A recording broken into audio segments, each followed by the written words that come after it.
আসসালামু আলাইকুম। আবারও ফিরে আসলাম। সবাইকে আমাকে শুনতে পাচ্ছেন? জি ভাইয়া। আচ্ছা, আমরা এই পর্যন্ত ছিলাম যেখানে ক্লাস ওয়ান লেখা ছিল।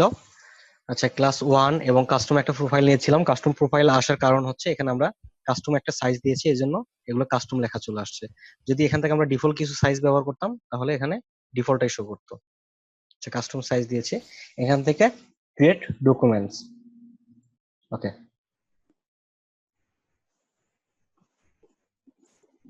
তো এখন আমরা দেখি এখানে একটা নতুন ডকুমেন্টস ক্রিয়েট হয়ে গেছে। আমরা যে 960 এবং 960 পিক্সেল একটা সাইজ দিয়েছিলাম, এটা হচ্ছে এই সাদা হোয়াইট বোর্ড টুকুর অংশ। এটা একটা আর্ট বোর্ড বলা হয় ইলাস্ট্রেটরে। এই আর্ট বোর্ডের সাইজ আমরা দিয়েছিলাম 960 এবং 960 পিক্সেল। আচ্ছা, তো এখন আমরা ইলাস্ট্রেটরের এই প্রত্যেকটা মেনুর সঙ্গে পরিচিত হব। প্রথমে যেটা আমরা দেখতে পাচ্ছি এখানে এআই, যেটা অ্যাডোবি ইলাস্ট্রেটরের শর্টকাট নাম।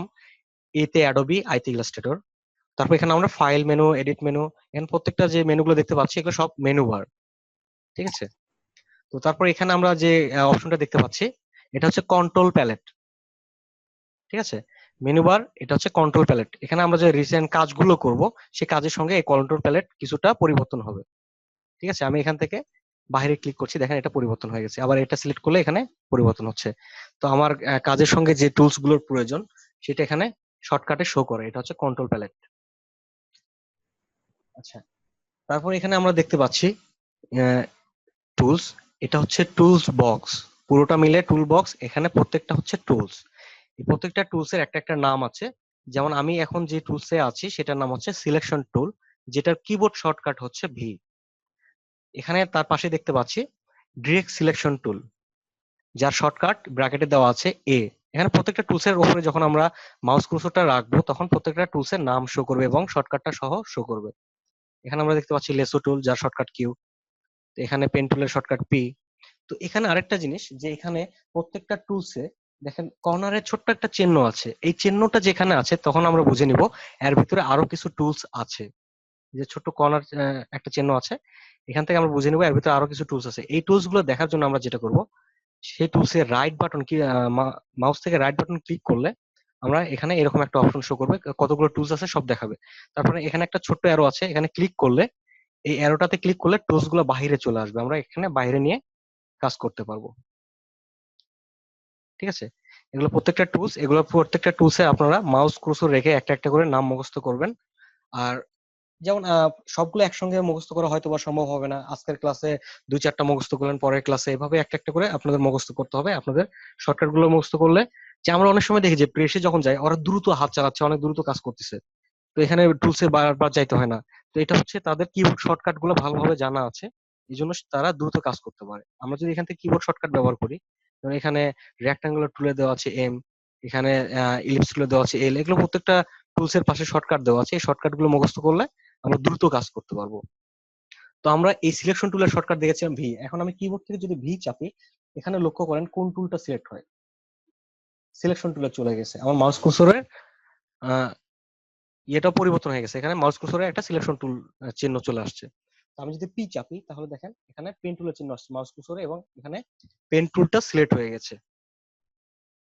আচ্ছা, আমি যদি কিবোর্ড থেকে এ চাপি তাহলে এখানে সাদা একটা সিলেকশন দেখাচ্ছে, যেটা হচ্ছে ডিরেক্ট সিলেকশন, এই ডিরেক্ট সিলেকশন। আচ্ছা, এখন আমরা টুলস গুলো এক এক করে আমরা পরিচিত হচ্ছি। তো এখানে সিলেকশন টুল, তারপর আছে ডিরেক্ট সিলেকশন। ডিরেক্ট সিলেকশন টুলের ভিতরে আরেকটা আছে যেটা হচ্ছে গ্রুপ সিলেকশন টুল। তো এখানে আমার সিলেকশন টুলের মধ্যে অনেকে হয়তো প্রশ্ন করবেন যে সিলেকশন টুলের মধ্যে আপনার এখানে একটা কর্নার চিহ্ন দেখতে পাচ্ছি, এই কর্নার চিহ্নটা সবার ক্ষেত্রে থাকবে না, কারণ এখানে আমার পেইড কিছু প্লাগইনস ব্যবহার করা আছে, যে জন্য এইগুলো শো করছে। এগুলো ডিফল্ট থাকে না। ঠিক আছে, এখানে আমার এখানে অনেকগুলো টুলস আছে, এখানে ডিফল্ট সবগুলোতে এরকম থাকবে না, এগুলো পেইড কিছু টুলস ব্যবহার করা আছে। তো আপনাদের যেগুলো ডিফল্ট থাকবে এগুলো আমি দেখাচ্ছি। তারপরে এগুলো কিভাবে ইনস্টল করতে হয়, এগুলো কোথায় পাওয়া যায়, কিভাবে পাবেন, এই জিনিসগুলো আমরা পরবর্তীতে দেখবো। তো এখানে আমরা দেখলাম যে এগুলো পুরোটা মিলে টুল বক্স, এবং এটা প্রত্যেকটা একটা একটা করে টুলস। এখানে আমরা দেখলাম উপরে এটা মেনু বার, এখানে এটা হচ্ছে কন্ট্রোল প্যালেট। এই পাশে যে অপশনগুলো দেখতে পাচ্ছি এখানে যেমন আছে কালার, তারপর এখান থেকে কালার গ্রিড, তারপর সোয়াচ, ব্রাশ, এখান থেকে সিম্বল আছে। তারপর এখানে বিভিন্ন অপশনগুলো আছে, এই এই অপশনগুলোর নাম বলা হয় ফ্লোটিং প্যালেট। ঠিক আছে, এগুলো হচ্ছে ফ্লোটিং প্যালেট। তো এখানে আমরা দেখতে পাচ্ছি একই রকম আইকন, এ পাশেও দেখতে পাচ্ছি একই রকম আইকন। তো আমি যদি বলি যে আপনি গ্রেডিয়েন্ট টুলসে যান, তখন কি করবেন, আপনার টুল বক্সে টুল গুলো খুঁজবেন। এখানে গ্রেডিয়েন্ট টুল কোনটা, এটা। আর এই পাশে হচ্ছে, এর পাশে কিন্তু গ্রেডিয়েন্ট আছে। তো এটা হচ্ছে ফ্লোটিং প্যালেট। আমি যদি গ্রেডিয়েন্ট অপশনের কথা বলি কিংবা গ্রেডিয়েন্ট ফ্লোটিং প্যালেট থেকে যাইতে বলি, তখন আপনারা এই পাশে গ্রেডিয়েন্টে ক্লিক করবেন। আর এটা হচ্ছে গ্রেডিয়েন্ট টুলস। এরকম কিছু কিছু মিল আছে যেটা দুই পাশেই আছে। তখন আমরা টুলস এবং প্যালেটের কথা বললে এটা বোঝাটা সুবিধা হবে যদি আমরা এটা চিনে রাখি। তো তারপরে এখানে নিচে আমরা দেখতে পাচ্ছি পার্সেন্ট। এখানে দেখা যাচ্ছে 88%। তো এই পার্সেন্টটা হচ্ছে এই অপশন যে নিচে আমরা যে অপশনটা দেখতে পাচ্ছি, এটা হচ্ছে স্ট্যাটাস বার। নিচের অপশনটুকুকে বলা হয় স্ট্যাটাস বার, যেখান থেকে আমাদের এই আর্টবোর্ডটুকু কত পার্সেন্ট জুম হয়ে আছে এখান থেকে দেখা যাচ্ছে 88%। ইলাস্ট্রেটরের সর্বোচ্চ জুম হচ্ছে 64,000%। ঠিক আছে, ইলাস্ট্রেটরে আমরা সর্বোচ্চ 64,000% পর্যন্ত জুম করে কাজ করতে পারবো। আচ্ছা, এখানে আমরা জুমটা দেখলাম। তো তারপর এখানে আমরা এটা দেখলাম স্ট্যাটাস বার, সরি এটা হচ্ছে কন্ট্রোল প্যালেট, মেনু বার, নিচেরটা স্ট্যাটাস বার, এগুলো টুলস, এটা হচ্ছে ফ্লোটিং প্যালেট। আচ্ছা, তো তারপরে আমরা যে নতুন একটা ডকুমেন্টস ওপেন করলাম, এখানে দেখতে পাচ্ছি যে নতুন একটা ট্যাব আছে। যখন আমরা ব্রাউজারে কোনো একটা কিছু ব্যবহার করি, যেমন ফেসবুকের পাশাপাশি লিঙ্কডইন, টুইটার, অনেকগুলো ট্যাব ওপেন করি। তো এইরকমই দেখেন যে এখানে একটা ট্যাব দেখতে পাচ্ছি, যেখানে একটা এক্সিট বাটন আছে। তো এটা আমাদের একটা নতুন ডকুমেন্টস যেখানে ট্যাব আকারে শো করছে। আমি যদি আরেকটা ডকুমেন্টস এখানে নিয়ে আসি, যে নতুন আরেকটা ডকুমেন্টস নিচ্ছি, যে সাইজটা নিয়েছি এটা কিন্তু রিসেন্টের মধ্যে শো করছে, আমি রিসেন্ট এই সাইজটা ব্যবহার করেছি। আমি ক্রিয়েটে ক্লিক করছি। এখানে দেখেন এখানে কোনো নাম দেই নাই, এজন্য এটাকে আসছে আনটাইটেল 2। ঠিক আছে, আমি প্রথমটার নাম দিয়েছি ক্লাস 1। তো এখানে দেখেন দুইটা ট্যাব দেখাচ্ছে। তো আমি এখানে বোঝার জন্য এখানে একটা কিছু রাখছি, যেটা একটা কালার দিচ্ছি, এবং এই ট্যাবে ক্লিক করছি। দেখেন আমাদের প্রথম ডকুমেন্টস যেটা আছে এখানে ক্লিক করলে এখানে ব্ল্যাঙ্ক দেখাচ্ছে, এবং দ্বিতীয়টাতে আমরা কিছু একটা রেখেছি। তো এইভাবে একাধিক ডকুমেন্টস আমরা এইভাবে রাখতে পারি ট্যাব অনুযায়ী। ঠিক আছে, আমরা চাইলে এটাকে কেটে দেওয়ার জন্য এক্সিট এখানে ক্লিক করতে পারি। যদি এটাকে আমি সেভ করতে চাই সেক্ষেত্রে সেভে ক্লিক করবো, আর যদি আমি এই ডকুমেন্টসটা যদি সেভ করার কোনো প্রয়োজন না হয় সেক্ষেত্রে আমরা নো করে দিব। তো আমরা এখানে একটা ডকুমেন্টস রাখছি। তো এবার আমরা এই ডকুমেন্টসটা কিভাবে ওপেন করছি এটা তো সবাই বুঝতে পারছেন, প্রথম থেকে এটা বলেছি। কারো যদি বুঝতে অসুবিধা হয়ে থাকে প্রশ্ন করতে পারেন, সমস্যা নাই। আমরা আবারও একটি নতুন ডকুমেন্টস নিচ্ছি, ফাইল, ফাইল থেকে নিউ। আচ্ছা, আমি প্রথমে ফাইল থেকে নিউ এ গিয়ে একটা ডকুমেন্টস নিয়েছিলাম যেটা শর্টকাট হচ্ছে কন্ট্রোল এন। তো আমি এবার শর্টকাটে ডকুমেন্টসটা নেব, কিভাবে নেওয়া যায়, কিবোর্ড থেকে কন্ট্রোল এন। দেখেন সেম একই অপশনটাই চলে আসছে। এখান থেকে আমরা নাম দিতে পারি, 01 নামে একটা দিলাম। এখানে সাইজ আছে, আমরা চাইলে সাইজ পরিবর্তন করতে পারি। আর এখানে ক্রিয়েটে ক্লিক করছি, তাহলে আর একটা ডকুমেন্টস এখানে ক্রিয়েট হয়ে গেছে। আমি এটাকে কেটে দিচ্ছি। তো এখানে আমরা ফাইল থেকে যখন নিয়ে যাচ্ছি, প্রথমে যেটা বলেছিলাম যে মোড সেটিং, মোড সেটিং এ গেলে এখানে বেশ কিছু অপশন আছে, যেটা হচ্ছে নাম্বার অফ আর্টবোর্ড। তো আমরা প্রথমে যেটা নিয়েছি সেটা কিন্তু একটা আর্টবোর্ড ছিল। তো এখন আমরা দেখবো একাধিক আর্টবোর্ড কিভাবে নেওয়া যায়। এখানে আমরা যে একের জায়গায় বলে দিলাম 4। এখানে 4 যখন দিলাম তখন কিন্তু এখানে অনেকগুলো অপশন হাইড হয়েছিল, এগুলো কিন্তু শো করছে। লক্ষ্য করেন আমি এখানে 1 দিচ্ছি, সব হাইড হয়ে আছে। ঠিক আছে, এই হাইট থাকার কারণ হচ্ছে এখানে স্পেসিং, স্পেসিং লেখা আছে, যে একটা আর্টবোর্ড থেকে আরেকটা আর্টবোর্ডের দূরত্ব কতটুকু হবে সেই স্পেসিংটা বলার জন্য এই অপশন। যদি আমার একটা আর্টবোর্ড হয় তাহলে তো দূরত্বর কোনো প্রয়োজন পড়তেছে না, এই জন্য এটা হাইট হয়ে আছে। আর এটা হচ্ছে লোকেশন দেখায় দেওয়ার জন্য, আমার আর্টবোর্ডটা কোন দিক থেকে কোন দিকে শো করবে। তো এখান থেকে আমি একাধিক আর্টবোর্ড দিচ্ছি, 4টা দিচ্ছি, দেওয়ার পর এখানে জেড আকারে শো করছে। যেমন এখানে 1 2 3 4 এরকম করে 4টা আর্টবোর্ড, এখানে আমি 4টা দিয়েছি, এভাবে শো করছে। তো আমরা এটা ক্রিয়েট ডকুমেন্টসে ক্লিক করছি। দেখেন এখানে আমরা 4টা আর্টবোর্ড দেখতে পাচ্ছি একসঙ্গে। আর প্রথমে আমাদের কয়টা নিয়েছিলাম, একটা আর্টবোর্ড, এখানে আমরা 4টা নিয়েছি। তো এই 4টার মধ্যে আমরা এখানে যদি টুলসে গিয়ে এখানে আর্টবোর্ড একটা টুলস আছে, এটা দেখার জন্য শুধু আমি আর্টবোর্ড টুলসে ডিরেক্টলি যাচ্ছি। আর্টবোর্ড টুলস এর কাজ এখন আমি পরে দেখাবো, প্রথমে এক এক করে শেষ করব। তো আর্টবোর্ড টুলসে যাচ্ছি, এখানে দেখেন আর্টবোর্ডের প্রত্যেকটা নাম দেওয়া আছে, আর্টবোর্ড 1, আর্টবোর্ড 2, আর্টবোর্ড 3, আর্টবোর্ড 4। এখানে আমরা যখন একটা নতুন ডকুমেন্টস ক্রিয়েট করলাম তখন কিন্তু জেড আকারে দেখেছিলাম 1 2, তারপর এখান থেকে এই নিচ দিকে চলে আসছে 3 4, 1 2 1 2 3 4। ঠিক আছে, তো এখন এইটা আমরা পরিবর্তন করে দিব, আমরা চাচ্ছি যে এক পাশ থেকে সবগুলো চলে আসবে, 4টা আর্টবোর্ড। তো আমরা নতুন একটা ডকুমেন্টস নিচ্ছি, মোর সেটিং এ গিয়ে এখানে আমরা এই দেখেন লোকেশনটা চেঞ্জ করে দেবো। এখান থেকে আমরা যে টাকারে ছিল এটা আমি অ্যারেঞ্জ বাই র করে দিচ্ছি। অ্যারেঞ্জ বাই র যখন করে দেবো তখন একটার পর একটা থাকবে। আর এখানে স্পেসিং আছে যে আমরা 20 পিক্সেল করে প্রত্যেকটা আর্টবোর্ডের স্পেসিং। Create document. এবার দেখেন আমরা প্রথমটা নিয়েছিলাম সিঙ্গেল, তারপরটা নিয়েছিলাম 4টা মিলে এইভাবে যে টাকারে। তো তারপরে যেটা নিয়েছি সেটা একটার পর একটা, 4টা একসঙ্গে।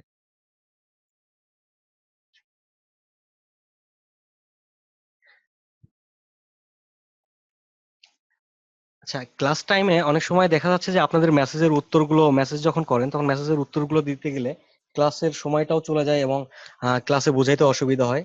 তো আপনারা যদি কোনো কিছু বলার থাকে তখন মাইক্রোফোনটা অন করে বলবেন, সঙ্গে সঙ্গে প্রশ্ন করবেন, সমস্যা নাই। আর ক্লাসের শেষের দিকে আপনার প্রশ্নগুলো জমায় রাখার চেষ্টা করবেন, শেষের দিকে প্রশ্নগুলো বেশি করবেন। কারণ ক্লাসের মাঝখানে প্রশ্ন করলে হয়তো বা একটু সমস্যা হতে পারে, আর যেখানে আপনার বুঝতে অসুবিধা সেই জায়গাটা আপনি সরাসরি প্রশ্ন করতে পারেন। আচ্ছা, এখান থেকে আমরা 4টা আর্টবোর্ড দেখতে পাচ্ছি যেটা অ্যারেঞ্জ বাই রোতে করা ছিল। তো এখান থেকে আমি আবারও নিউতে ক্লিক করছি। তো এবার আমরা আবারও মোর সেটিং এ যাচ্ছি, যাওয়ার পর এখান থেকে আমরা গ্রিড বাই কলাম করে দিচ্ছি। Grid by column spacing 20 pix এটা কি, মানে এটা একটু বুঝতে পারছি না। স্পেসিংটা এখানে যেমন ধরেন 20%, 20 পিক্সেল দেওয়া আছে, এখানে যদি আমি ধরেন 50 পিক্সেল দিই তাহলে একটা আর্টবোর্ড থেকে আরেকটা আর্টবোর্ডের দূরত্ব এটা, ঠিক আছে। এটা ক্রিয়েট ডকুমেন্টসে ক্লিক করছি। এখন দেখেন এই যে মাঝখানে যে গ্যাপটা, একটা আর্টবোর্ড থেকে আরেকটা আর্টবোর্ডের যে মাঝখানে যে গ্যাপটা, ঠিক আছে, এটাই হচ্ছে স্পেসিং। তো এটা আমরা ও আগে রেখেছিলাম 20, দেখেন 20টা অনেক ছোট আছে, এবং যখন আমরা 40 করলাম তখন দেখেন এটা অনেক বড় হয়ে গেছে, ঠিক আছে। তো হুম হুম। স্পেসিংটা নিলাম। এখান থেকে আমরা আবারও এখানে এটা দেখি। তো এটা অ্যারেঞ্জ বাই কলাম করা ছিল। এখানে দেখেন নাম্বারটা কিভাবে শো করছে, আর্টবোর্ড 1, আর্টবোর্ড 2, আর্টবোর্ড 3, আর্টবোর্ড 4। আগে কিরকম, প্রথমটা কিরকম ছিল, এখানে ছিল 1, তারপর ছিল 2, তারপর এখানে 3, যেটা জেড আকারে ছিল। এটা কিভাবে, এটা এন এর মতো হয়ে গেছে। এখানে 1, এখানে 2, এখানে 3, এখানে 4, ঠিক আছে। তো আমরা চাইলে প্রত্যেকটা আর্টবোর্ডে, যেমন আমি এখানে 4টা আর্টবোর্ড নিয়েছি 4টা প্রজেক্টের কাজ করার জন্য। তো আমি প্রথম প্রজেক্ট যে আর্টবোর্ডটাতে যে প্রজেক্টটা করবো, যেমন এখানে আমি লোগোর জন্য কাজ করবো, এই আর্টবোর্ডের আমি এখান থেকে নাম পরিবর্তন করতে পারি। আর্টবোর্ডটা সিলেক্ট করে এটা আমি লোগো নামে সেভ করছি, লোগো। তারপরে আমি এখানে 2 নম্বর আর্টবোর্ডটা সিলেক্ট করছি, এটা আমি লিখছি বিজনেস কার্ড, আমি কার্ড লিখলাম, ঠিক আছে। এখানে একটা কিছু দিতে পারি, এভাবে যে প্রত্যেকটা আমরা নাম এখানে দিতে পারি। যে এখানে দেখেন লোগো শো করছে, এখানে কার্ড শো করছে, ঠিক আছে। আর আমরা যদি এখান থেকে আর্টবোর্ড গুলোকে ডিলিট করতে চাই, সেক্ষেত্রে আর্টবোর্ড টুলস থেকে আমি যে কোনো একটা আর্টবোর্ডের উপর ক্লিক করে যেটাকে ডিলিট করতে চাই এটা শো করবে। আমি কিবোর্ড থেকে ডিলিট কিংবা ব্যাক স্পেস চাপলে এটা ডিলিট হয়ে যাবে, অথবা এখান থেকে সিলেক্ট করে এখানে ডিলিট অপশন আছে। আচ্ছা, আর্টবোর্ড বুঝতে কি কারো কোনো অসুবিধা আছে? আমার একটু সমস্যা আছে। জি বলেন। 3টা 4টা নিয়ে আমি কি করব? 3টা 4টা নিয়ে কি করবো? এই তো বললাম যে এখানে 4টা প্রজেক্ট নিয়ে আমরা কাজ করছি। এটার একটা সাইজ কত, আমি একটা বিজনেস কার্ড বানাইতে চাই, সেই বিজনেস কার্ডের ক্ষেত্রে আমার কি হবে, বিজনেস কার্ড এক পার্টও হইতে পারে, বুথ সাইডও হইতে পারে, 2টা পার্টও হইতে পারে, তাই না? তো 2টা পার্টে যখন আমি কাজ করবো, এখানে একটা বিজনেস কার্ডের সাইজের ধরেন মাপ নিলাম। তো আমি একসঙ্গে 2টা কার্ডের মাপ নেওয়ার জন্য 2টা আর্টবোর্ড নিচ্ছি, আমার কাজের সুবিধা হচ্ছে, ঠিক আছে। ও ও বুঝতে এই পারছি। সুবিধাগুলো যেমন একটা বইয়ের কভার কি এক পাশে শুধু থাকে, 2টা পাশ থাকে, 2টা পাশে আমরা এক নিতে পারি। আর আমরা যদি চাই একটা আর্টবোর্ডের মধ্যে ওইভাবে কাজ করবো, যখন আমরা অ্যাডভান্স ভাবে জিনিসগুলো বুঝতে পারবো তখন একটার ভিতরে কাজ করতে পারবো। আর সুবিধা অসুবিধাগুলো আমরা তখনই বুঝতে পারবো যখন আমরা এগুলো ম্যানুয়ালি কাজ করতে যাব। এখনো আমরা শুধু আর্টবোর্ড এবং স্পেসিং, আর্টবোর্ড কিভাবে নিতে হয়, একটা নতুন ডকুমেন্টস কিভাবে ক্রিয়েট করতে হয়, এই জিনিসগুলোর সঙ্গে পরিচিত হচ্ছি, ঠিক আছে। যখন কাজের ভিতরে যাব তখন বুঝতে পারবো যে এটার সুবিধা এবং অসুবিধাগুলো কি কি। ওকে। আচ্ছা, এখান থেকে কেটে দিচ্ছি আমার যেগুলো প্রয়োজন নেই। আচ্ছা, এখানে আমরা চলে আসলাম। এখান থেকে আমরা প্রত্যেকটা টুলস এর সঙ্গে পরিচিত হবো। প্রথমটা হচ্ছে সিলেকশন টুল। তো এবং টুলস এর সঙ্গে পরিচিত হয়ে টুলস এর কাজগুলো আমরা দেখি। এখানে একটা জিনিস হচ্ছে যে কিছু কিছু মেনু বারের সঙ্গে কিছু টুলস এর খুব গুরুত্বপূর্ণ সম্পর্ক আছে। যেমন হচ্ছে সিলেকশন টুল, এখানে হচ্ছে সিলেকশন মেনু, ঠিক আছে। তো এখানে ইলাস্ট্রেটরে যখন আমরা কোনো কাজ করব, আর তার আগে বলে নেই ইলাস্ট্রেটরটা কি। ইলাস্ট্রেটর হচ্ছে ভেক্টর ড্রয়িং প্রোগ্রাম। এখানে ভেক্টর রিলেটেড কাজগুলো হয়ে থাকে। এখানে বিভিন্ন free hand drawing, realistic photo, ঠিক আছে, ভেক্টরের ভেক্টর ট্রেসিং এবং লোগো ডিজাইন, ম্যাপ আর্ট, তারপর প্রিন্টের যত কাজ, তারপর হচ্ছে আপনার আহ, যে প্যাকেজিং ডিজাইন, বিভিন্ন ডিজাইনগুলো এখান থেকে হয়ে থাকে, ভেক্টর রিলেটেড যে কাজগুলো আর কি। আর যেটা হচ্ছে হ্যালো প্রিন্টের জন্য যে কাজগুলো হয়ে থাকে। হ্যালো জি বলেন। ভাইয়া, ভেক্টর জিনিসটা কি? ভেক্টর জিনিসটা হচ্ছে যে আমি এখান থেকে একটা অবজেক্ট নিচ্ছি। তো আমরা যখন মোবাইল কিংবা ক্যামেরাতে কোনো ছবি উঠাই, সেটার কিন্তু একটা রেজুলেশন থাকে যে এত মেগাপিক্সেল কিংবা এত সাইজ, ঠিক আছে। তো সেই জি মেগাপিক্সেলটা কি করে, প্রত্যেকটা পিক্সেল নিয়ে অনেকগুলো পিক্সেল যখন যুক্ত হয় তখন বেশি মেগাপিক্সেল হয়, সেটার রেজুলেশনটা বেশি হয়, ঠিক আছে। যেমন আপনি একটা আচ্ছা ডিএসএলআর এর ছবি উঠাবেন, ওটা অনেক বড় জুম করতে পারবেন, তার সর্বশেষ যখন জুমে যাবেন তখন কিন্তু আস্তে আস্তে সেটা ফেটে যাবে। আর একটা জি চায়না মোবাইল থেকে যখন ছবি উঠাবেন, যেমন 1 মেগাবাইট 2 মেগাবাইট এরকম একটা মোবাইল থেকে যখন ছবি উঠাবেন, তখন কি হবে যে এই ছবিটা অল্প একটু জুম করলে ফেটে যাবে, ঠিক আছে। এটা হচ্ছে জি আপনার রেজুলেশনের জন্য ইয়ে করে। আর ভেক্টর জিনিসটা হচ্ছে আমি যে কোনো একটা ডকুমেন্টস কিংবা যে কোনো একটা ডিজাইন করলাম, এটার যত জুম করি এবং যত কাস্টমাইজ করি, এটা রেজুলেশন লস হবে না, ঠিক আছে, এটা ফাটবে না। আচ্ছা যেমন আমি যদি আচ্ছা একটা লোগো ডিজাইন করে, ধরেন একটা গ্রামীণ ফোনের লোগো, সেই গ্রামীণ ফোনের লোগো আপনার একটা সিমের উপরে কাভারেও লোগোটার চিহ্ন দেওয়া থাকে, এবং সেই একই লোগো কিন্তু একটা বড় বিলবোর্ডে দেওয়া থাকে। তাহলে কি হচ্ছে যে হুম একটা লোগোকে তার বিভিন্ন জায়গায় বসাইতে হচ্ছে। সেক্ষেত্রে সে এটাকে রিসাইজ করতেছে, সাইজের পরিবর্তন করতেছে, যে একবার ছোট করছে একবার বড় করছে। এটা যদি সে ইমেজ আকারে রাখতো তাহলে কি হইতো, এটা বড় করলে ফেটে যাইতো, বোঝা যেত না, হুম ঝিরঝির লাগতো। তো জি এটা যখন ভেক্টর ফরম্যাটে থাকবে তখন আমরা যত খুশি বড় করব, কোনো সমস্যা হবে না, ফাটবে না। তো এটা আমরা দেখার জন্য এখানে রাস্টার এবং ভেক্টর দুইটা, রাস্টার হচ্ছে যে আমরা ইমেজ নিয়ে যে কাজগুলো করি, এবং ভেক্টর হচ্ছে আমরা এখানে যে শেপ নিয়ে কাজগুলো করব, ঠিক আছে। আচ্ছা আচ্ছা ঠিক আছে ভাই। আচ্ছা, এখানে আমরা একটা জিনিসকে ইলাস্ট্রেটর থেকে রাস্টার করা যায়। আমি একটা রাস্টার দেখাচ্ছি, এখান থেকে একটা কালারটা পরিবর্তন করি তাহলে বুঝতে সুবিধা হবে। এখান থেকে আমি দেখানোর জন্য একটা মেনু ব্যবহার করছি, এখান থেকে আমি এটাকে রাস্টারাইজ করছি। তার মানে এখন একটা ইমেজ মোডে চলে যাবে, ঠিক আছে। এটা একটা ইমেজ মোডে আছে, আর এটা ভেক্টর মোডে আছে। তো ভেক্টর এবং রাস্টার এই দুইটার পার্থক্যটা আমরা দেখি। তো আমি জেড চিপে জুম টুলটা নিচ্ছি, এখান থেকে আমি জুম করছি, দেখেন এটা অনেক বড় করে জুম করছি। এটা থেকে কোনো ফাটা অংশ দেখা যাচ্ছে যে ফেটে গেছে এরকম কিছু? না আচ্ছা, না ভেক্টরে ফাটা অংশ বোঝা যাচ্ছে না। আর আমরা যদি একই জিনিস, যেমন এটাকে আমরা রাস্টার করে ফেলছি, এই জিনিসটা যখন আমরা জুম করব, দেখেন এই জিনিসটা ঝিরি ঝিরি ভাব চলে আসবে, ফাটা ফাটা অংশ। এইটা পারছে। হ্যাঁ, ঠিক আছে, এটা এটা ভালোভাবে রাস্টার করলেন কিভাবে করলেন ভাইয়া? রাস্টার করলেন কিভাবে? একটা ভেক্টরকে সিলেক্ট করে আমাদের এখানে মেনু বার থেকে, অবজেক্ট মেনু থেকে রাস্টারাইজ একটা অপশন আছে, যেটা জি ভেক্টর থেকে রাস্টার করা যায়, ঠিক আছে। এটা আমি দেখানোর জন্য শুধু রাস্টার করেছি, আমার আপনাদের আরো ক্লিয়ার ভাবে বোঝানোর জন্য আমি একটা ইমেজ নিয়ে আসছি ডেস্কটপ থেকে। আচ্ছা একটা ইমেজ নিয়ে আসলাম, ইমেজ তো সবসময় রাস্টার হয়ে থাকে। এটা নির্দিষ্ট জি একটা রেজুলেশন আছে, এই রেজুলেশনের পরে যখন বড় করবেন, যেমন এখন আমি একটু বড় করছি, বেশি একটা বোঝা যাচ্ছে না, ঠিক আছে। যখন এটা অনেক বড় করে ফেলবো তখন দেখেন ফেটে গেছে, এই যে প্রত্যেকটা বক্স শো করছে, দেখা যাচ্ছে। জি জি এই প্রত্যেকটা বক্স, এক একটা বক্স হচ্ছে এক একটা পিক্সেল, ঠিক আছে। আচ্ছা আচ্ছা হ্যাঁ হ্যাঁ পিক্সেলের সমন্বয় তো আপনার ওই রেজুলেশন হয়। হ্যাঁ, রেজুলেশনটা হয়ে থাকে, ঠিক আছে। তো তাহলে আমাদের এখান থেকে আমরা যখন ভেক্টরে কাজ করবে তখন ছোট বড় যাই করি না কেন আমাদের রেজুলেশন লস হবে না, ঠিক আছে। এটা হচ্ছে আচ্ছা ভেক্টরের সুবিধা। যেমন আমি এখানে এখানে ছোট করে একটা বক্স নিয়েছি, এটাকে চাইলে টেনে অনেক বড় করলাম, এটা কিন্তু ফাটবে না। হ্যালো হ্যালো ভাইয়া। জি বলেন। ভাইয়া কোনো জেপিজি বা কোনো ইমেজ ফরম্যাট যদি আমি ইলাস্ট্রেটরে কাজ করতে যাই তখন কি ওটা ভেক্টর ফরম্যাটে কাজ করবে এবং মানে ফাটবে না? ইমেজ জিনিসগুলো সবসময় রাস্টারেই কাজ করে, ঠিক আছে, ইমেজ কখনো ভেক্টরে কাজ করে না।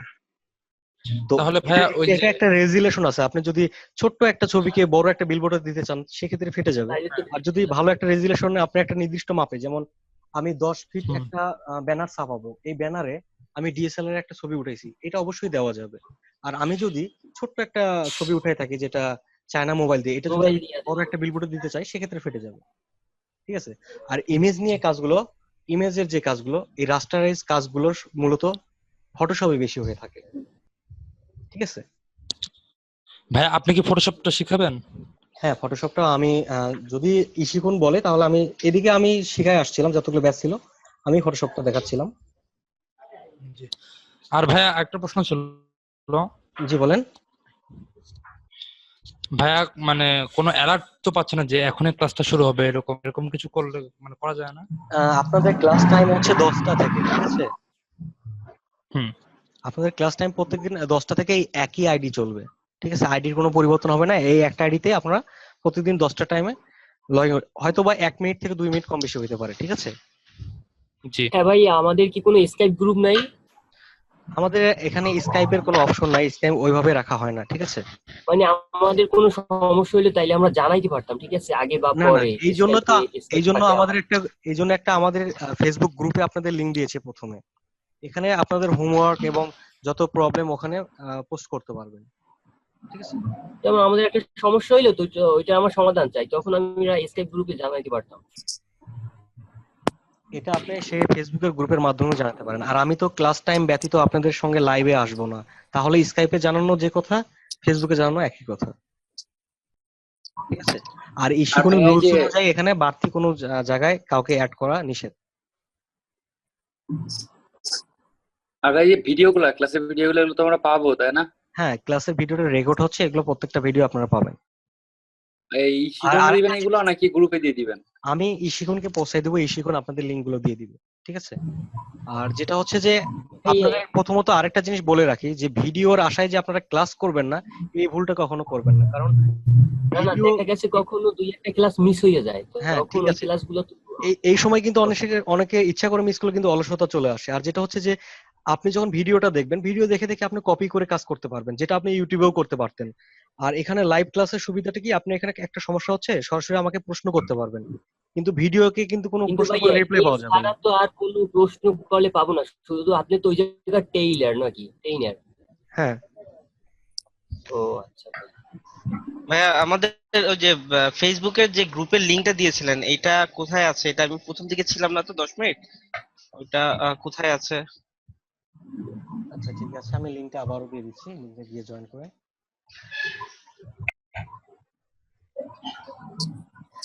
আমার কথা এবং ক্লাস বুঝতে কি কারো কোনো অসুবিধা হচ্ছে? না ভাই, কোনো অসুবিধা হচ্ছে না। আচ্ছা, অসুবিধা হলে জানাবেন। মেনুবারগুলো যদি একটু সঠিকভাবে মানে স্পষ্ট করে বুঝাই দিতেন না। কোন জিনিসগুলো? মেনুবার যেগুলো উপরের দিকে যেগুলো আছে, উপরের দিকে এগুলো যে আমি আমরা তো কাজ প্রত্যেকটা মেনু তো ওইভাবে শেষ করি নাই, আমরা তো প্রথম শুরু করলাম, পরে টুলস গুলো, ঠিক আছে? না সেটা আম সেটা মেনু একইভাবে পাবো তাই তো আশা করি। হ্যাঁ, প্রত্যেকটা মেনু বাই একটা একটা করে পাবেন। এখানে আমি কিন্তু শুধু একটা সিলেকশন টুলে আছি, এখনো কিন্তু একটাও ধরি নাই, শুধু নামগুলো পরিচয় করে দিয়েছি। ওকে ওকে ওকে। আচ্ছা, তো এখানে আমরা ফাইল মেনু থেকে কি করছি, নিউ থেকে একটা নতুন ডকুমেন্টস ক্রিয়েট করছি। তো এখানে আরেকটা কি আছে, নিউ ফর্ম টেমপ্লেট। ইলাস্ট্রেটরের ডিফল্ট কিছু টেমপ্লেট থাকে যেটা ইলাস্ট্রেটরের সঙ্গে দেওয়া থাকে, আমরা চাইলে সেই টেমপ্লেট গুলো ব্যবহার করতে পারি। তো আমরা ফাইল মেনু থেকে নিউ ফর্ম টেমপ্লেটের একটা কাজ দেখি, যেটা শর্টকাট হচ্ছে শিফট কন্ট্রোল এন। আমি এখানে ক্লিক করলাম, তো এখানে দেখেন একটা ফোল্ডার শো করছে, এটা প্রত্যেকের একইভাবে শো করবে। এখানে ব্ল্যাঙ্ক টেমপ্লেট আছে, এখান থেকে কিছু টেমপ্লেটের মাপ দেওয়া আছে, যেমন এখানে আছে ব্যানার, ব্যানার অ্যাড এর জন্য, তারপর box, brochure, business card, CD cash, ঠিক আছে? এবং বিভিন্ন সাইজ গুলো এখানে দেওয়া আছে। এখান থেকে আমি যদি বিজনেস কার্ডটা নেই, বিজনেস কার্ড নিউ এ ক্লিক করছি, তাহলে দেখেন একটা বিজনেস কার্ডের জন্য যে মাপটা প্রয়োজন সেই মাপে একটা ডকুমেন্টস চলে আসছে। তো এখানে বিভিন্ন মাপ আসছে, একটা হচ্ছে হরিজন্টাল, একটা ভার্টিক্যাল, এটা 2 ভাগ করার জন্য, আরেকটা হচ্ছে 4 ভাগ করার জন্য, ঠিক আছে? তো এই জিনিসগুলো নিয়ে আমরা যখন একটু একটু কাজগুলো দেখবো, তারপরে এগুলো অ্যাডভান্সের দিকে যাবো। এই জিনিসগুলো যদি এখনই বলে দিই, তাহলে কিন্তু আপনারা জিনিসগুলো সঠিকভাবে বুঝতে পারবেন না। হ্যাঁ ভাই, দেখা গেছে আমি এই জায়গা দিয়ে একটাই কাজ করবো, তাহলে একটা সিলেক্ট করে নিলেই হবে। হ্যাঁ, এখান থেকে একটা সিলেক্ট করে নিলে হবে। ও আচ্ছা। আচ্ছা, তো এখানে আমরা প্রথমে গেলাম সিলেক্ট মেনু, সিলেক্ট টুলসে। তো সিলেকশন টুলে শর্টকাট হচ্ছে ভি। তো সিলেকশন টুলটা কি ক্ষেত্রে ব্যবহার করব, যেমন আপনি আপনার ফ্রেন্ড সবাই মিলে একটা মার্কেটে গেছেন মার্কেট করার জন্য, তো আপনার এক বন্ধু বলতেছে এই কালো টি শার্টটা ভালো, আরেকজন বলতেছে না এই লাল টি শার্টটা ভালো, যে কোনো একটাকে আপনি ধরে কাছে নিয়ে আসলেন। তো তো এই জিনিসটা যেমন আমি এখানে একটা বক্সের মাধ্যমে বোঝাচ্ছি, এখানে বেসিক কিছু শেপ আছে যেগুলোর নাম, এটা হচ্ছে রেক্ট্যাঙ্গুলার টুল। প্রত্যেকটা মাউস কার্সর রাখলে আমরা নামটা দেখতে পারবো। Rectangular, round rectangular, ellipse, polygon, star, flyer. তো এখান থেকে আমরা যেমন এটা ব্যবহার করছি, আমরা প্রত্যেকটা আস্তে আস্তে নাম বলবো। এখানে আমার ব্যবহারের জন্য এই টুলসটা প্রথমে আসছে, এজন্য আমি এটাকে নিচ্ছি। তো আমি এখানে একটা বক্স রাখলাম যেখানে একটা ব্ল্যাক কালার দেওয়া আছে। আচ্ছা, তো ধরেন এটা একটা টি শার্ট। তো এই টি শার্টটা আপনি কি করবেন, যখন সিলেক্ট করবেন কিংবা কেউ একজন বলে দেবে, তখন কি করতে হবে? এটাকে ধরতে হবে। ধরার জন্য আপনার হাত প্রয়োজন। এরকম এখানে একটা টুলস এর প্রয়োজন, যেটা হচ্ছে সিলেকশন টুল, যেটার মাধ্যমে আমি এটাকে ধরতে পারবো। সিলেক্ট করব। ঠিক আছে, এটাকে সিলেক্ট করার জন্য আমাকে সিলেকশন টুলের সহায়তা নিতে হবে। আমি সিলেকশন টুলে যাচ্ছি, এখান থেকে এই অবজেক্টের উপরে ক্লিক করছি। তো এটা কি হলো, একটা সিলেকশন তৈরি হয়ে গেল। এরকম যদি ধরেন এই পাশে আরো অনেকগুলো রাখলাম আমি, যেগুলোর কালার আমি পরিবর্তন করে দিচ্ছি। তো এখন আপনার মনে হচ্ছে যে লালটা আমার ভালো লাগছে, তখন কি করবেন, লালটাতে ক্লিক করবেন। তাহলে লালটা কি লালটা সিলেক্ট সিলেকশন তৈরি হয়ে গেছে। এই সিলেকশন তৈরি হওয়ার সময় যে কর্নার দেখতে পাচ্ছি একটা বক্সের মতো, এই বক্সটাকে বলা হয় বাউন্ডিং বক্স। ঠিক আছে, এই বাউন্ডিং বক্স থেকে আমরা চাইলে এখান থেকে যে বক্সের কর্নার গুলো আছে এগুলো ড্র্যাগ করে ছোট বড় করতে পারি। তার মানে এখান থেকে রিসাইজ করতে পারি, এটা সাইজের পরিবর্তন। ঠিক আছে, আমার শেপের সাইজের পরিবর্তন করার জন্য। তারপর এখানে আমি ড্র্যাগ করে এক জায়গা থেকে, মানে মাউসটা আমি লেফট বাটন হোল্ড করে ড্র্যাগ করে যে কোনো জায়গায় নিয়ে যেতে পারি। এই নিয়ে যাওয়াটাকে এখানে মুভ বলা হয়, মানে সরানো। ঠিক আছে, তারপরে এই কর্নারে গেলে আমার দেখেন মাউস কুরসরের চিহ্নটা ঘোরানোর মতো একটা চিহ্ন আসছে। এখান থেকে এখন ড্র্যাগ করলে এটা ঘোরানো যাবে। ঠিক আছে, তো তারপর এখান থেকে আমরা কর্নার থেকেও ছোট বড় করতে পারবো। কন্ট্রোল জেড এর আপনাকে তো মাধ্যমে দেখতে পারতেছি না guide স্যার। যাচ্ছে। হ্যাঁ বলেন। আপনাকে তো দেখতে পারতেছি না। আমাকে দেখার তো প্রয়োজন নাই, এটা আমি শুধু স্ক্রিনটা দেখানোর জন্য ইয়ে করতেছি। আপনার নামটা একটু জানতে পারি? আমার নাম সাকিব হাসান রাব্বি। ও আচ্ছা, আমি শুরু থেকে ক্লাসে জয়েন করিনি তো, টাইমটা মানে আমার জানা ছিল না আর কি। আচ্ছা, সমস্যা নাই, আপনারা এই ভিডিওটা পেয়ে যাবেন। আর প্রত্যেকদিন অবশ্যই 10টায় জয়েন করবেন। ঠিক আছে, আর আপনাদের সপ্তাহে 3 দিন ক্লাস হবে। ঠিক আছে, কোন দিন কোন দিন? শনি সোম বুধ। আপনারা যেহেতু শনিবার শুরু করেছেন, শনি সোম বুধ। ঠিক আছে, ওকে, আপনাকে একটু দেখে ক্লাস করলে মনে হয় ভালো লাগতো। আচ্ছা, আমাকে দেখে ক্লাস করলে ভালো লাগতো। আমাকে দেখার জন্য এই জায়গায় আমি। ঠিক আছে, আচ্ছা আচ্ছা, ওকে, এটাই আমি। ঠিক আছে ভাইয়া, এবং ধন্যবাদ। এই সেখানে আপনাদের ট্রেনার হিসেবে যে ছবিটা দেওয়া আছে ওটাও আমার। আচ্ছা, এখানে আমরা সিলেকশন টুলের মাধ্যমে একটা অবজেক্টকে সিলেক্ট করলাম, এখান থেকে সরাইলাম মানে মুভ করলাম, তারপর কর্নার ধরে কি করলাম, ঘুরাইলাম, তার মানে রোটেট করলাম। ঘোরানোটা হচ্ছে রোটেট। ঠিক আছে, তাহলে আমরা এখানে সিলেকশন টুলের মাধ্যমে যে কাজগুলো করলাম, এতে কি বুঝলাম, যে সিলেকশন টুলের মাধ্যমে কোনো অবজেক্টকে সিলেক্ট করা যায়, রিসাইজ করা যায়, এবং মুভ করা যায়, এবং রোটেট করা যায়। ঠিক আছে, তাহলে সিলেকশন টুলের কাজগুলো কি কি হইলো? সিলেক্ট করা, মুভ করা, রিসাইজ করা, সবাই কি ক্লিয়ার? ভাইয়া দেখা গেছে আমি একটা কাজ করছি, ওইটা ভুল হয়েছে, তখন আমি ব্যাগে যাওয়ার জন্য কি করব? এটা হচ্ছে আনডু এবং রিডু, যেটা শর্টকাট হচ্ছে কন্ট্রোল জেড। এবং এখানে আমরা কন্ট্রোল জেড দিলেই কি হবে? হ্যাঁ, কন্ট্রোল জেড, যেটা এখানে edit থেকে আমরা দেখতে পারবো শর্টকাট গুলো দেওয়া আছে। কন্ট্রোল হ্যাঁ হ্যাঁ, এই যে এখানে আনডু রিডু। ঠিক আছে, আনডু করার জন্য কন্ট্রোল জেড এবং রিডু করার জন্য শিফট কন্ট্রোল জেড। মানে আগের পর্যায়ে চলে যাওয়ার জন্য। যেমন এখান থেকে আমি কন্ট্রোল জেড ফিরে গেলাম, আবারও এখানে আসতে চাচ্ছি যেখানে ছিলাম, তাহলে শিফট কন্ট্রোল জেড। ক্লিয়ার? জি ভাইয়া ক্লিয়ার। আচ্ছা, তাহলে আমরা সিলেকশন টুলের কাজ কি কি দেখলাম, একজন বলেন। মুভ করা, তো সিলেক্ট করা, তারপরে অবজেক্টকে সিলেক্ট করা, মুভ করা, রোটেট করা, রিসাইজ করা। হ্যাঁ ঠিক রোটেট। আছে, এখানে আমরা যে সিলেকশন এরিয়া দেখলাম, এখানে যে কর্নার গুলো দেখতে পাচ্ছি, এগুলোকে কি বলা হয়? পুরোটাকে একটা সিলেকশন তৈরি হয়, বাউন্ডিং বক্স। হ্যালো ভাইয়া, কি বলেন? ভাইয়া যারা মাইক্রোফোনটা মিউট করেন একটু মিউট করতে বলবেন প্লিজ, কানে রাখবেন। হ্যাঁ, সবাই একটু মাইক্রোফোনটা মিউট করে নেন। আর আপনাদের ক্লাস টাইম প্রায় 9 মিনিটের মতো আছে, অযথা বাইরের শব্দগুলো দিয়ে ক্লাসের ইয়েটা নষ্ট করেন না। ও আর হ্যাঁ ভাইয়া একটা প্রশ্ন ছিল ভাইয়া। জি বলেন।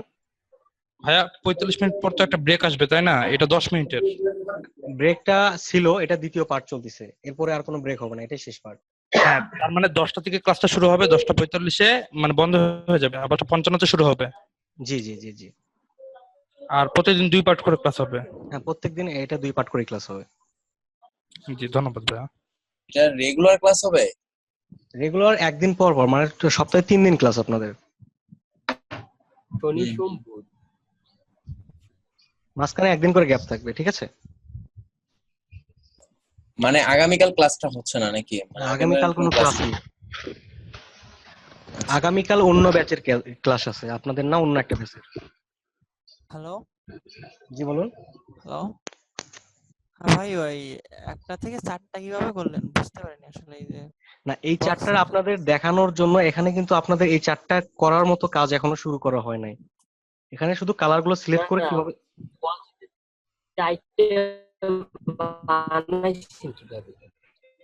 এই জিনিসগুলো তো এখনো তো আমরা বেসিক স্টেপ একটা করে শেষ করি নাই, ঠিক আছে? এখান থেকে যেটা হচ্ছে আমি বললে আপনাকে বলে দিতে পারি, আল্টা চেপে এখানে ড্রাগ করে আরেকটা কপি করলেন, কিন্তু এই জিনিসগুলো তো এখনো আসা ঠিক হবে না। যেটা হচ্ছে আমি বেসিক গুলো আগে ক্লিয়ার করি, ওকে ওকে ভাই, থ্যাংক ইউ। আমরা স্টেপ বাই স্টেপ চলে যাব, ঠিক আছে? আস্তে আস্তে অ্যাডভান্সের দিকে যাব। তারপর শুধু এটাই না, আমরা যদি চাই যে, যেমন ধরেন এখানে আপনি একটা দেখলেন, এরকম শর্টকাটে অনেক কিছুই করা যায়, যেটা আমরা পরবর্তীতে দেখব।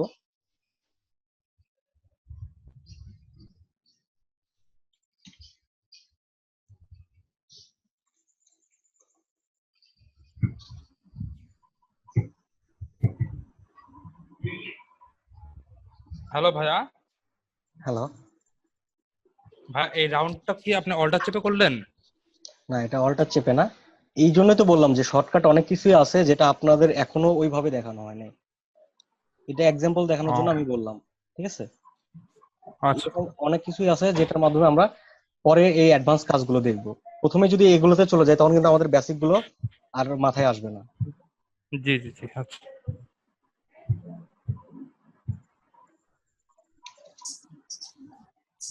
তো তাহলে আমরা সিলেকশন টুলের কাজ দেখলাম। তো সিলেকশন আছে, ডিরেক্ট সিলেকশন, দুইটার মধ্যে কিন্তু একই শব্দ আছে, সিলেকশন। তো এখানে একটা শব্দ বেশি আছে, সেটা হচ্ছে কি ডিরেক্ট সিলেকশন। তো আমি একটা অবজেক্টকে সিলেক্ট করলাম, আর এখানে হচ্ছে ডিরেক্ট সিলেকশন। তাহলে ডিরেক্ট সিলেকশন জিনিসটা কি? তো এখানে একটা জিনিস লক্ষ্য করেন, আমি যখন সিলেকশন টুলে সিলেক্ট করছি এখানে বাউন্ডিং বক্স তৈরি হচ্ছে, আর যখন ডিরেক্ট সিলেকশন টুলে যাচ্ছি তখন কিন্তু 4টা কর্নার আসছে, শুধু বাউন্ডিং বক্স নেই। এই যে প্রত্যেকটা কর্নারে একটা করে পয়েন্ট দেখতে পাচ্ছি, এখানে মাউস কুরসর রাখলে আমরা দেখতে পাবো একটা নাম, অ্যাঙ্কর। প্রত্যেকটা হচ্ছে অ্যাঙ্কর পয়েন্ট, ঠিক আছে? একটা একটা করে অ্যাঙ্কর পয়েন্ট। এখানে 4টা অ্যাঙ্কর পয়েন্ট যুক্ত হয়ে একটা বক্স হয়ে গেছে। তো এখান থেকে যদি আমি ডিরেক্টলি একটা অ্যাঙ্কর পয়েন্টকে কম বেশি করতে চাই, আমি একটা অ্যাঙ্কর পয়েন্টকে ক্লিক করে এখানে দেখেন নীল রঙের সিলেকশন তৈরি করছি, এর বাকিগুলো কিন্তু সাদা আছে। আমি এখানে ক্লিক করে এটা সিলেকশন তৈরি করলাম, এটা ড্র্যাগ করে আমি চাইলে কাস্টমাইজ করতে পারি, বিভিন্ন সাইজে পরিবর্তন করতে পারি, ঠিক আছে? আমার প্রয়োজন অনুযায়ী এখানে দিতে পারি। আচ্ছা, তারপর আমরা ডিরেক্ট সিলেকশন টুলের মাধ্যমে শুধু একটা কর্নার না, আমরা যদি ডিরেক্ট সিলেকশনের মাধ্যমে চাচ্ছি এই দুইটা কর্নারকে সিলেক্ট করবো আর নিচে দুইটা ডিসিলেক্ট থাকবে, সেক্ষেত্রে একটার উপরে ক্লিক করলাম, তারপরে আমি কিবোর্ড থেকে শিফট ধরে আরেকটা অ্যাঙ্কর পয়েন্টের উপরে ক্লিক করবো, তাহলে দুইটা সিলেক্ট হয়ে গেছে। এখন এটাকে সরানোর জন্য আমি কিবোর্ড থেকে left right up down arrow গুলো ব্যবহার করতে পারি। যেমন আমি রাইট অ্যারো ব্যবহার করছি, রাইট অ্যারো ব্যবহার করে উপরের দুইটা অ্যাঙ্কর পয়েন্টের স্থানটা পরিবর্তন হচ্ছে, দেখতে পাচ্ছেন? আর নিচের দুইটা কিন্তু যেখানে ছিল ঠিক সেখানেই আছে, কারণ ওই দুইটা সিলেক্ট করা নাই। আমি যদি চাই এখানে এইটাকেও সিলেক্ট করবো, সেক্ষেত্রে শিফট চেপে এটার উপরে আরেকটা ক্লিক করবো, এখন এই অ্যাঙ্কর পয়েন্টটা সিলেক্ট হয়ে গেছে। আর যখন আমরা সিলেকশন টুলের মাধ্যমে কাজ করবো তখন কি হবে, এটা পুরোটাই সিলেক্ট হয়ে যাবে, ডিরেক্টলি কোনো একটা নির্দিষ্ট জায়গা সিলেক্ট হবে না। নির্দিষ্ট ডিরেক্টলি একটা জায়গাকে সিলেক্ট করার জন্য আমরা ডিরেক্ট সিলেকশন টুল ব্যবহার করব। ডিরেক্ট সিলেকশন টুলের মাধ্যমে অবজেক্টের অ্যাঙ্কর পয়েন্ট, পাথ এবং নির্দিষ্ট এরিয়াকে সিলেক্ট করা যায়। তো অ্যাঙ্কর পয়েন্টটা আমরা দেখলাম, এখন পাথ জিনিসটা কি? ইলাস্ট্রেটরের সব কাজগুলো পাতে হয়ে থাকে। যেমন এখানে আমরা একটা কালার ব্যবহার করছি, ইলাস্ট্রেটর দুইটা কালার মোড থাকে, একটা হচ্ছে ফিল কালার, একটা হচ্ছে স্টক কালার। ফিল কালারটা হচ্ছে অবজেক্টের মাঝের কালার, স্টক কালারটা হচ্ছে অবজেক্টের পাশে যে বর্ডারটা থাকে, যে এরিয়াটা থাকে, লাইনটা, এই লাইনের উপর যে কালারটা থাকে এটা হচ্ছে স্টক কালার। এখানে আমরা দুইটা কালার দেখতে পাচ্ছি, একটা হচ্ছে ফিল কালার, এটা হচ্ছে স্টক কালার। এই জিনিসটা আমরা এখান থেকে দেখি, এখানে দুইটা কালার আছে, ঠিক আছে। এই নিচেরটা যে ফাঁকা অংশ দেখতে পাচ্ছি এখানে হোয়াইট, এটা হচ্ছে স্টক কালার, এবং উপরেরটা হচ্ছে ফিল কালার। এখান থেকে মাউসটা রাখলে ফিল এবং স্টক দেখাবে, ঠিক আছে। তো এখানে হ্যালো ভাইয়া। ফিল এবং স্টকের মাঝখানে যেটা উপরে থাকবে, এখান থেকে আমি কালার ফেললে সেই কালারগুলোই এখানে অবজেক্টের সেই জায়গাটায় পড়বে। যেমন আমি এখান থেকে ফ্লোটিং প্যালেট থেকে সোয়াচে যাচ্ছি, এখানে কালার সোয়াচ আছে, বেশ কিছু কালার আছে। আমি এখান থেকে একটা কালার চুজ করছি, যেমন এখানে রেড কালারে ক্লিক করলাম, কালারটা কোথায় পড়ছে? অবজেক্টের ফিলে, ফিল কালার, এখানে দেখেন ফিল কালারে পড়ছে। তো আমি যদি এটা স্টক কালারে ফেলতে চাই, সেক্ষেত্রে শর্টকাট হচ্ছে এক্স, এক্স চাপলে এটা উপরে আসবে। এখানে এটা এখন উপরে আছে, এখন আমি এখানে কালার ফেললে কালারটা স্টকে পড়ছে। আমি স্টকের সাইজটা এখান থেকে, এই যে কন্ট্রোল প্যালেট থেকে আমরা এখানে হ্যান্ডেল করতে পারি, যেটা হচ্ছে যে এখান থেকে আমরা স্টকের সাইজটা বাড়াই দিব। হ্যাঁ, স্টকের বর্ডারের সাইজটা কিন্তু মোটা হয়ে গেছে, ঠিক আছে। এখান থেকে কালার পরিবর্তন করছি। এখন কিসের কালার পরিবর্তন হচ্ছে? হ্যালো ভাইয়া। জি বলেন। হ্যালো ভাইয়া, প্যাথটা আরেকবার বুঝাই দিলে হয় না? প্যাথ। আমি পাথটাতে এখনো শেষ করি নাই, যেটা হচ্ছে স্টক এবং ফিলের মধ্যে আছে, ঠিক আছে। তো এখানে স্টক এবং ফিল যেটা হচ্ছে, আমি এখান থেকে কালার ফেলছি কিসে পড়ছে? স্টকে। তারপর আমি যখন এখানে ক্লিক করে ফিলটাকে উপরে রাখবো, তখন কালার ফিল কোথায় পড়বে? ফিলে, ঠিক আছে। এখানে লক্ষ্য করেন ফিলে পড়ছে। তো এখন আমি এখান থেকে স্টক কালারটা বাদ দিয়ে দিচ্ছি, যেখানে নাম চিহ্ন আছে, নাম চিহ্নের মাধ্যমে বাদ দিচ্ছি, অথবা এখানে নান আছে, নাম চিহ্ন, ঠিক আছে। এখান থেকে আমি ফিল কালার বাদ দিলাম, এখান থেকে আমি স্টক কালারটাও বাদ দিলাম। তারপরেও একটা শেপ দেখতে পাচ্ছি, এই শেপটাই হচ্ছে পাথ, ঠিক আছে। এই পাথের উপরে আমরা যে কোনো কালার এবং লাইন ব্যবহার করতে পারবো। তো আমি যদি এখন বাইরে ক্লিক করে দেখেন, এখানে সাদা কিছুই দেখা যাচ্ছে না, কিন্তু আমি যদি এখানে সিলেক্ট করতে চাই, সেক্ষেত্রে সিলেক্ট হবে। এটাই একটা পাথ। এখানে লাইনে হওয়া, যখন আমরা মাউস কুর্সিটা রাখছি তখন কিন্তু পাথ লেখা শো করছে, ঠিক আছে। এটা একটা পাথ। আর যখন আমরা কর্নারে যাবো তখন এখানে অ্যাঙ্কর পয়েন্ট শো করবে, এটা অ্যাঙ্কর পয়েন্ট, এটা পাথ, ঠিক আছে। প্রত্যেকটা লাইন হচ্ছে পাথ। তো এখন আমরা যদি এই লাইনের উপর দিয়ে শুধু কালার গুলো দিতে চাই, সেক্ষেত্রে কি করব? স্টক কালার ব্যবহার করবো। এখান থেকে আমরা স্টকটা দিচ্ছি, ঠিক আছে। স্টকের সাইজ আমরা বাড়িয়ে দিতে পারি, অথবা স্টকটা আমরা এখান থেকেও ব্যবহার করতে পারি, স্টক কালার, ঠিক আছে। স্টকের সাইজ এখান থেকে কম বেশি করতে পারি। ভাইয়া, জি বলেন। স্টক এটা তো পুরা চারিদিকে হচ্ছে, চারটা পাশেই হচ্ছে, হ্যাঁ। জি তো আমি যদি এখন যদি দুইটা পাশে যদি করতে চাই, ডান পাশ বাম পাশ উপর আর নিচে আমি করতে চাই না কালারটা, এটা হ্যাঁ কি এখান থেকে করা যাবে? হ্যাঁ, করা যাবে। সেটা হচ্ছে যে আমি এখান থেকে ডিরেক্ট সিলেকশনের মাধ্যমে আমরা ডিরেক্টলি অ্যাঙ্কর পয়েন্ট এবং পাথকে সিলেক্ট করতে পারবো। আমার এখান থেকে যদি এইটুকু সিলেক্ট করি ডিরেক্ট সিলেকশন টুলের মাধ্যমে, তাহলে অ্যাঙ্কর পয়েন্ট এখানে আছে কয়টা? একটা, দুইটা, এই দুইটা একটা মিলে কিন্তু দুইটা। একটা লাইন, ঠিক আছে। এটা থেকে জি। এটা যুক্ত হ্যাঁ। আছে। এখন আমি কিবোর্ড থেকে ডিলিট করলে আচ্ছা কতটুকু ডিলিট হবে? এইটুকু ডিলিট হয়ে যাবে। এখান থেকে ডিলিট করলে এইটুকু আচ্ছা। ডিলিট হয়ে যাবে। এখন দুই পাশে শুধু দুইটা দাগ থাকলো, ঠিক আছে। আর অনেক সময় যেটা হচ্ছে যে আপনি যেটা বলতেছেন যে আমি আমি কালার করতে যাচ্ছিলাম, মানে উপরের দিকে জাস্ট দুইটা দাগগুলো ডান পাশ, থাকে, শুধু কালার চেঞ্জ। হ্যাঁ আচ্ছা, কালারটা কালার চেঞ্জ করতে পরিবর্তনের যাচ্ছি। ক্ষেত্রে এখানে দুইটা অপশনই হচ্ছে, একটা হচ্ছে স্টক এবং ফিল, যেটার মাঝখানে যখন আমি ফিল কালার দিব, ফিল কালারটা দিলে ফিল কালার ব্যবহার করছি। তো এখন চাচ্ছেন আপনি উপরে এই কালারটা রাখবেন না, নিচের এটা রাখবেন না, হ্যাঁ উপর, কিন্তু হ্যাঁ নিচের আর উপরে কাটা রাখবো না, হ্যাঁ। এই দুইটা যখন আপনি মানে কেটে দিতে যাবেন, তখন কিন্তু আপনাকে এই লাইনটা কাটতে হবে, কারণ এটা পুরো লাইন সহ ও কালারটা আচ্ছা। আছে। লাইনটা কাটলে কিন্তু আপনার এখানে কালারটাও থাকবে না, আর এই পুরো ফিলটাও থাকবে না, কারণ এই লাইনটা আচ্ছা একটা আচ্ছা। বক্স আকারে যুক্ত আছে। আমরা অ্যাডভান্স ভাবে যখন কাজ করব, তখন এখানে কিভাবে দুইটা পাশে ফাঁকা করা যায় এই জিনিসগুলো দেখতে পাবো। হুম, যেমন এখান থেকে ঠিক আমি আছে। এই জিনিসটা করার জন্য আরেকটা ব্যবহার করতে পারি, যেটা হচ্ছে যে আমি এখান থেকে একটা বক্স নিলাম, যেটা চতুর্পাশে কালার আছে। আমি চতুর্পাশে